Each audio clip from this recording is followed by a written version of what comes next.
And I'm Josh Barnes. Welcome to the special extended half hour of Point of View. Point of View is the show that comes to you every Mondays for 2 hours on WSMN 1590 in Nashua and on Right America Media Network, live streamed. And we have our special half hour that we record on Mondays, but it doesn't debut until Tuesday. So this is our special extended edition. And we've been going through on our extended show, Justin, the question of is Christmas pagan? Is Christmas pagan? On the extended show, exclusively live stream on the Right America Media Network and on YouTube at Point of View, the Point of View YouTube channel. Last week we talked about the date for Christmas, the December 25th, and we really didn't finish that conversation. We talked about why the historical documentation that shows that Christians were celebrating around the 25th, either the 25th of December or the 6th of January, for probably, we have documentation as early, I think we said as the 2nd century, correct? Late second century is likely. So late 2nd century at least. So just barely over, just about 100 years after the apostles died, Christians are already recognizing that the birth of Christ took place somewhere in that winter season, and are celebrating it during those two times. So that's interesting. So that's where we get our 25th date. Now the question then becomes: did these Christians choose those dates based on other pagan things and try to adopt pagan celebrations into the celebration of Christ's birth? And a lot of Christian people say, yes, they did, but that's okay. I'm celebrating Christ's birth. I'm not celebrating the pagan events. And I would say that if it was the case that somewhere along the line Christians did adopt pagan celebrations into their celebration of Christ, I would say that's not good, but I could still participate in celebrating Christmas even if that were the case, as long as my heart is celebrating the birth of Christ. However, I don't think that's the case. I don't think we have actual historical evidence to show that Christmas did begin with pagan celebrations that were adopted for Christ. Right, and here's the thing: is you got to be able to separate. There's different claims being made when we have this discussion of Christmas. There's the claims that the Jesus legend is based off a bunch of other gods. That's one claim. Then there's the claim that Christmas and the celebration that we have is just an adaptation of a pagan holiday. Those are different claims. So when we the talk first about one Horus, is I think, more dangerous. exactly, yes. So when we talk about Horus or Mithra or Dionysus, we're talking about, they're not just saying that we celebrate Christmas because of a holiday to these gods. They're saying, look, these gods were born of a virgin, they died and were resurrected, they had 12 disciples. All these claims are saying Christianity itself is fabricated to model this.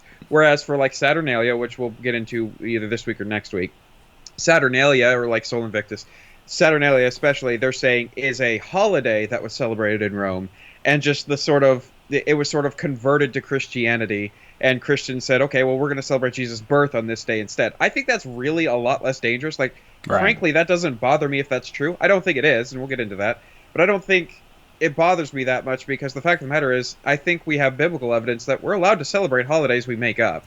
That's fine, especially if we're celebrating Christ. I just am not ready to concede ground that there's no evidence that I need to concede. Exactly. And so let's deal with that more serious claim first, which is the idea that Jesus, if there are other myths about mythical gods that include all the same things that we claim about to be true about Jesus, and if these other myths that are mythical about mythical gods predate the claims that about Jesus being the miracle worker and being born on the 25th and all those other things that are said about Jesus, if those things are all found in other mythical gods, and then cast doubt on the historicity of the claims about Jesus and whether or not those claims were just adopted from myth. So that's really important. As a Christian, we definitely need to deal with that first.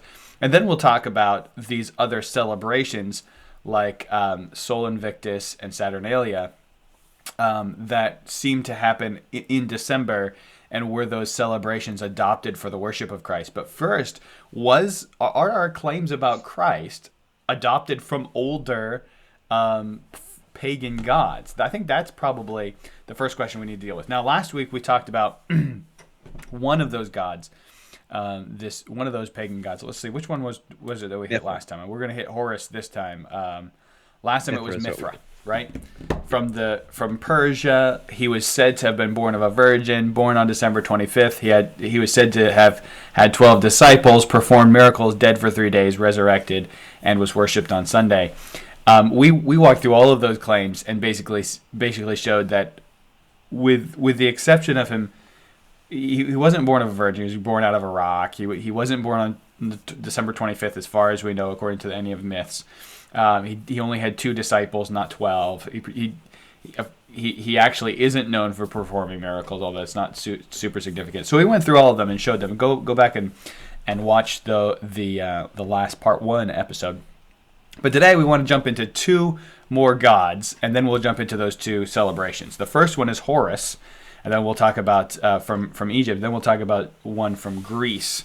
So Horus is older, actually an older god even than Mithra. Mithra would have been about 1200 BC.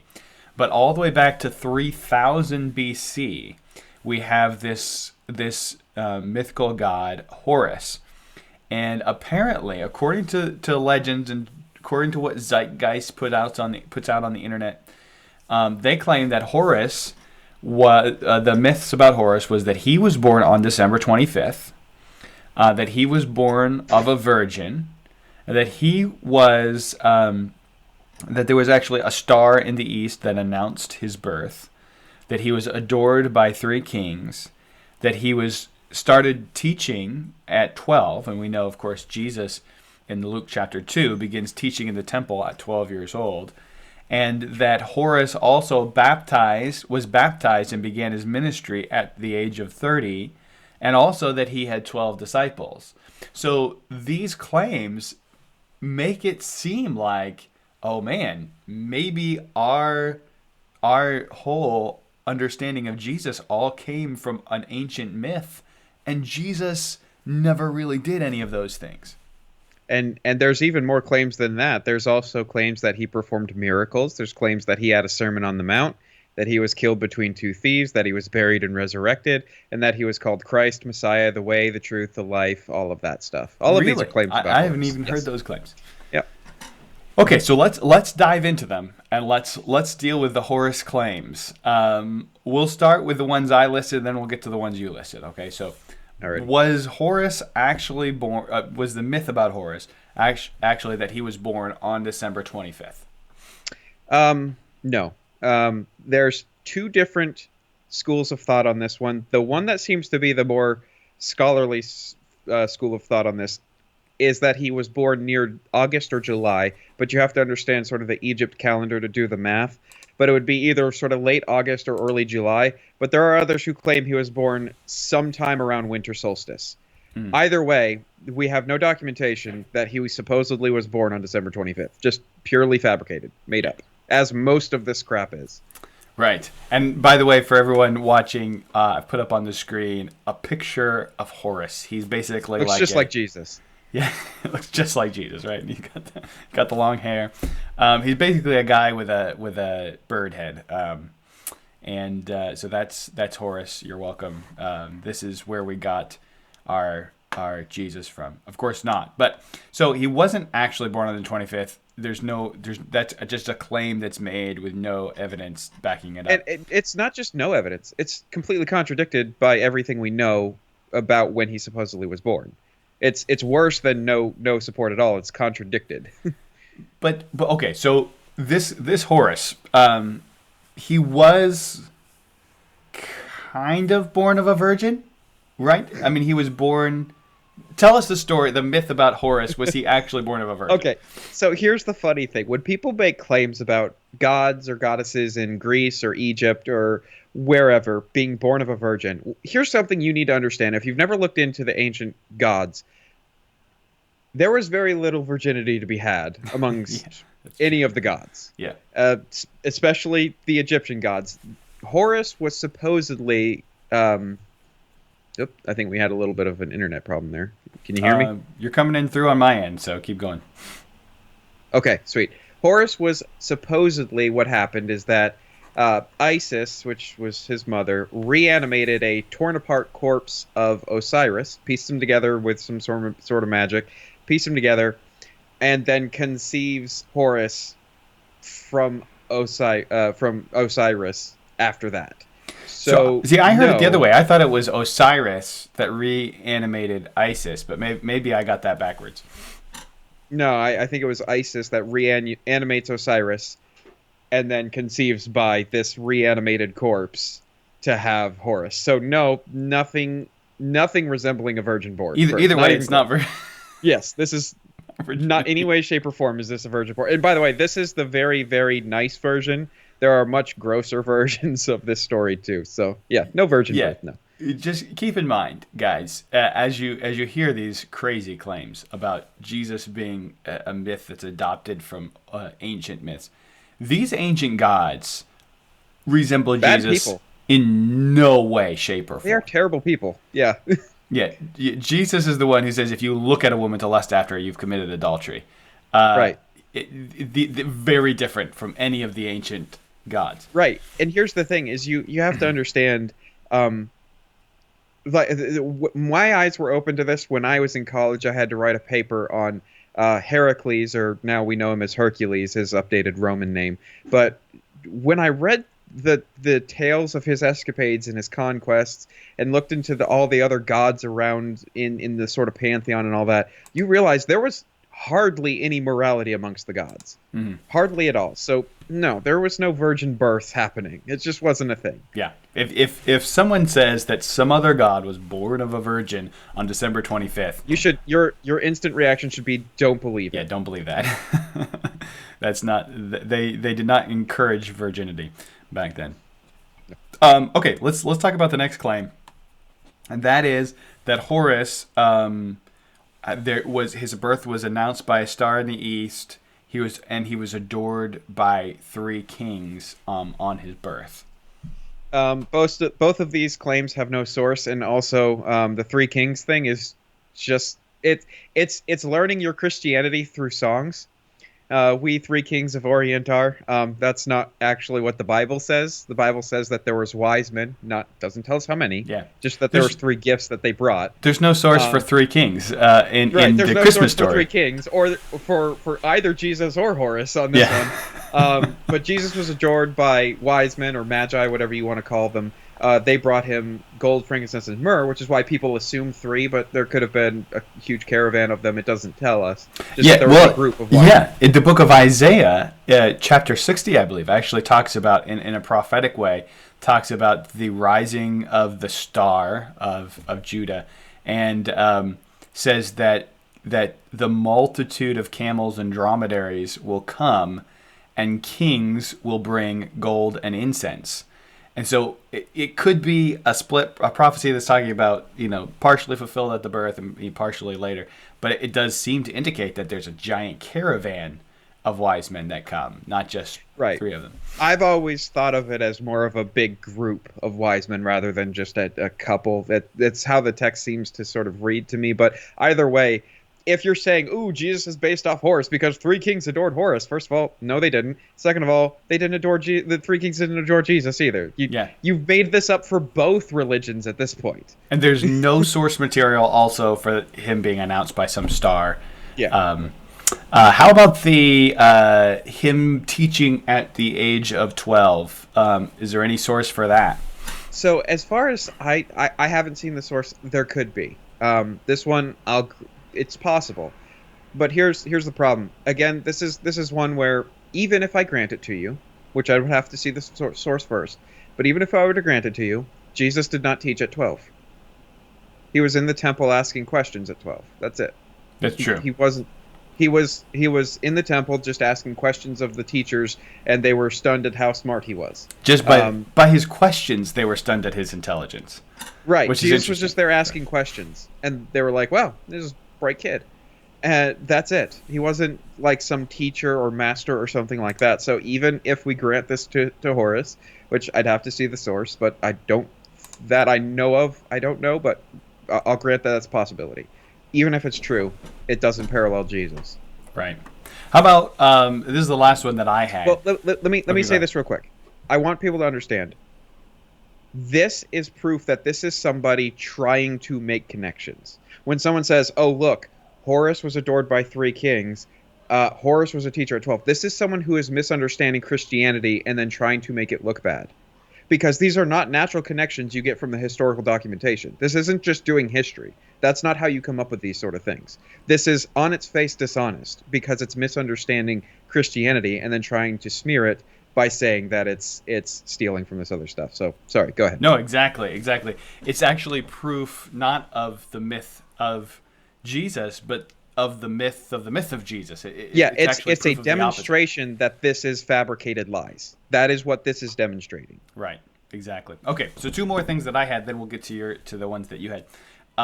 There's the claim that Horus was baptized and began his ministry at the age of 30. Now, my understanding is that there's no source for him ever being baptized, but this claim has something to do with his embalming. He was embalmed at age 30 or something like that. It's possible that's what they're trying to draw on, but if that's what you're drawing on for baptism, you're just trying to make connections where there are none. It's just not true. Yeah, because embalming is not baptism. Yes, like the opposite. Like baptism is new life, embalming my guess is is death. Someone said, "Oh, hey, there was a religious ceremony for them. Therefore, there's a parallel." Yeah. So anyone who's done anything at the age of 30, therefore parallels Jesus, right?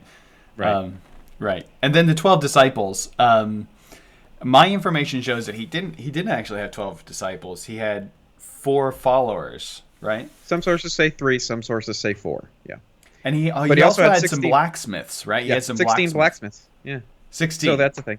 So so if you subtract the 4 followers from 16 blacksmiths, you get 12. Yeah. And with that kind of math, you could probably make it in the public school system. But, we were homeschooled, so we're smarter than that. Yes. Okay, so that's not a good... So basically what we're looking at is all of these claims don't have any real substance behind them. Like when you actually look into them, you don't come out with this concept that Jesus was based on myth. What were the other claims that we had there for Horus? Here's other ones, and I'm gonna do it a little out of order of how I told you earlier, because there's one that you have to understand in order to interpret the next one, and that is that he was buried and resurrected.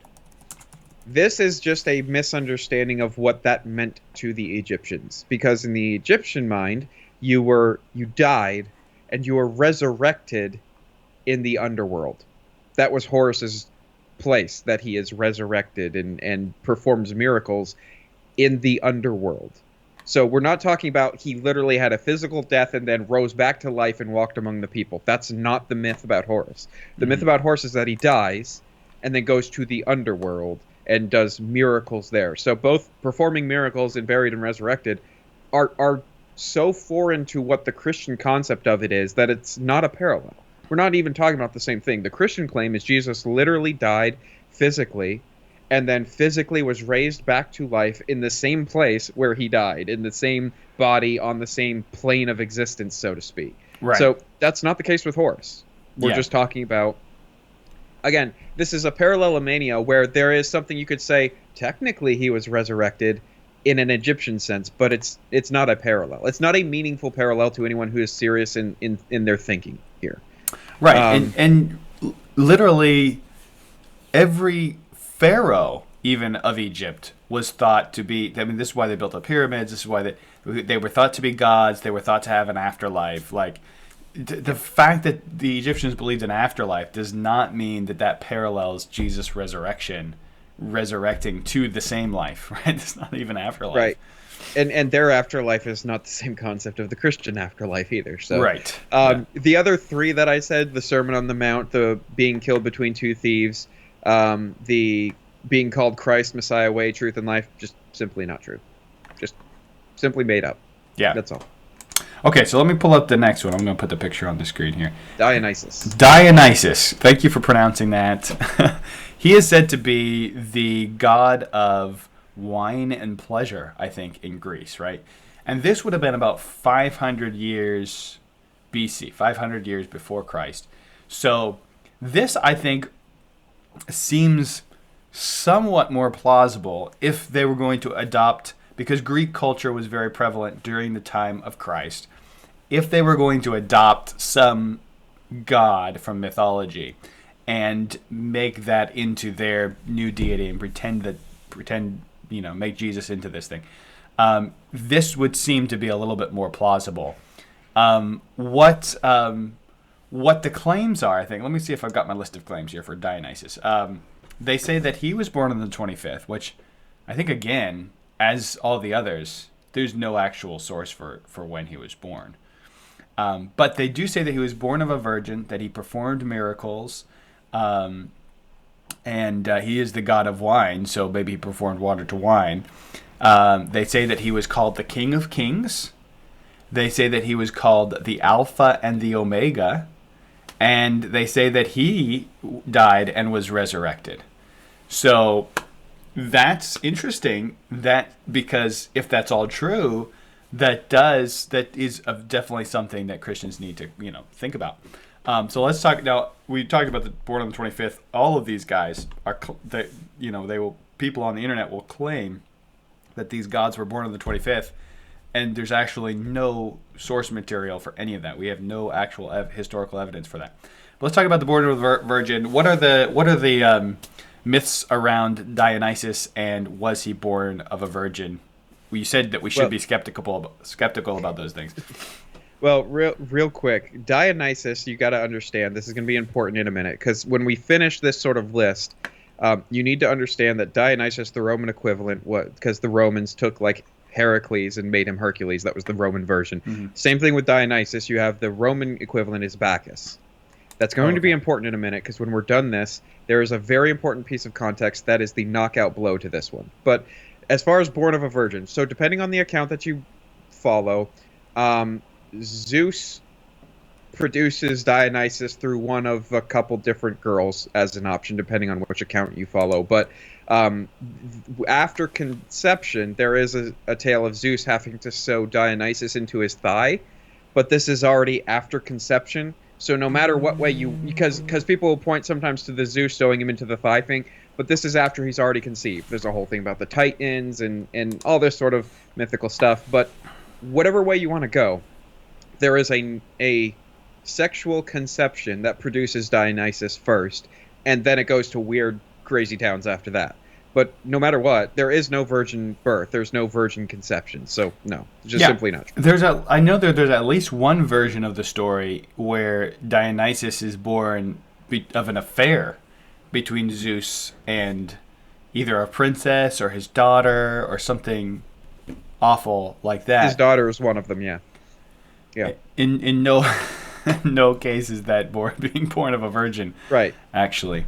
Yeah, and again, I think people would point to the fact, well, he's born from the thigh of Zeus, but they're not understanding what happened, because Dionysus is first conceived, and then I believe it's his mother gets killed by the Titans or something like that, but then Zeus has to take this conceived child, sew him into his thigh, and then he's born out of the thigh of Zeus. That does not mean that it's a virgin birth out of the thigh of Zeus. That means he was conceived the normal way conception happens, and then weird, mythical, godlike stuff happens after that. But it's not even if he was born of the thigh of Zeus, Zeus wasn't a virgin. So. Right, well, Zeus wasn't the third virgin, and he was not conceived in a virgin manner in order to get into Zeus's thigh. You understand? So there's nothing virginal about this. Well, and there's nothing remotely Christian, even if it was a virgin. It was a virgin conception and then sewn into the thigh, it has nothing. It's nothing like the Christian story at all. But it wasn't. So, but here's the one I think that gives a lot of people pause about Dionysus, because him being, one of the most popular or well-known miracles of Jesus was his beginning of his miracles, the water to wine at the wedding of Cana, in Cana of Galilee. And here is a guy who's the god of wine and pleasure, and he's said to perform miracles. Do we know of him actually performing a water to wine miracle? And is maybe just that one story about Jesus adopted from Dionysus? Maybe it's not really true. Well, what's funny is you would almost expect it, because Dionysus is the main thing he's known as is the god of wine. He's also the god of revelry, parties, that sort of thing. But that is all sort of stemming from the wine, because when there's a lot of wine, that other stuff tends to happen. Yeah. But as far as I am aware, there is actually no account of him turning water to wine. He gave a lot of people alcohol, but he never turned water to wine from any source that I am aware of. So he would just sort of produce wine, but never turn water into wine. Right. I mean, and again, it's almost like, well, I would expect he did this. And so when Jesus comes along, maybe it could be this saying, hey, you have myths about this, but I'm the guy right in front of your face that can actually do this. So even if this was true, gives me no problems for the Jesus account. Yeah. But it's not there. Like, you would expect he did. But it actually kind of proves that there's no correlation, because if you're an early Christian who's like, oh, we want to beef up Jesus, we want to write some extra stories about him, let's steal from Dionysus. If you're doing a wine story, yes. Right. You would definitely expect that Dionysus then because that would mark his deity and make him easier to sell to Rome. Right. But since it's not, it's clear that they didn't copy the Dionysus myth.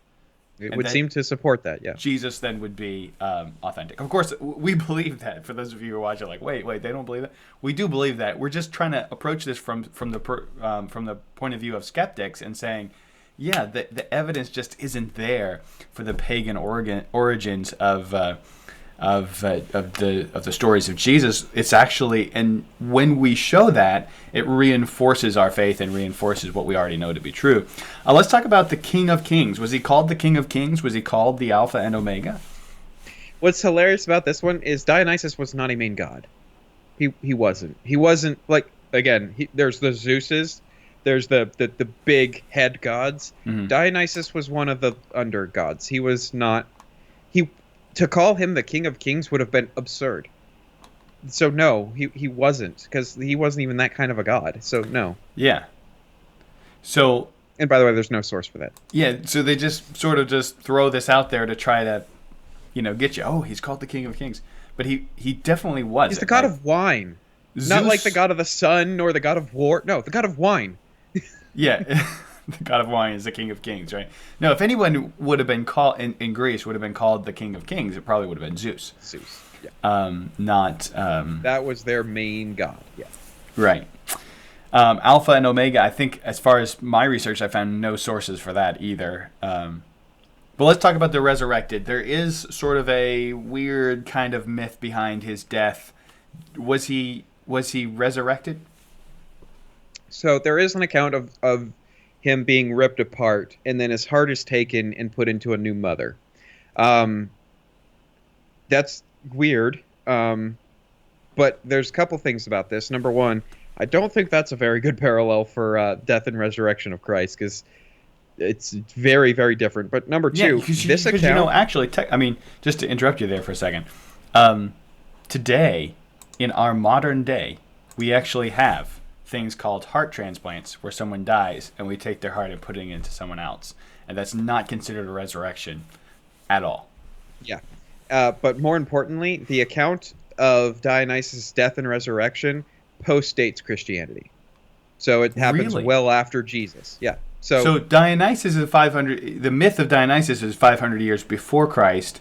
But you're saying that the addition to that story about him is after Christianity. So the part of him, his heart being used in another body, actually comes after Christianity. So you could make the argument, turn it around, and say they might have been trying to copy Christianity. I don't know if that's the case, but I like, because I'm not going to do the parallelomania that everybody else does. But I mean, if anyone copied anyone here on the resurrection thing, it's the other way around. Yeah. But here's the thing. Now that we've gone through that list, I want you to understand one thing. And I know we're running very, very close on time, so I'm going to try to be quick. In Ephesians chapter 5, Paul makes the command to be not drunk with wine wherein is excess, but be filled with the Spirit. What you have to understand is in Ephesus, the city that Paul's writing to, the Ephesians, they had huge Bacchanalian feasts. They were feasts that were in celebration of Bacchus or Dionysus, the god of wine. When Paul says not to be drunk with wine, he's targeting something very specifically, and I'd recommend watching John MacArthur on this. He elaborates more. But they had these bacchanalian feasts where the point was you get drunk, you eat as much as you can, you throw up, you go and eat more, you get more drunk, and all sorts of disgusting revelry took place. So when Paul is saying be not drunk with wine, and by the way, they did this because they felt like this got them in tune with the gods. They would commune with the gods in doing this. And so Paul says, don't get drunk with wine. The bacchanalian revelry feasts, this is not how you commune with God. In contradiction to that, how you commune with God is being filled with the Spirit. So we have first century document, Paul specifically singling out the Bacchus Dionysus god and saying, Christianity is not like this.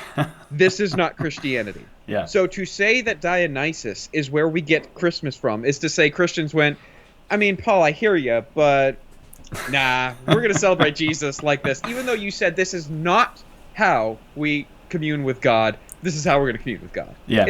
It's absurd.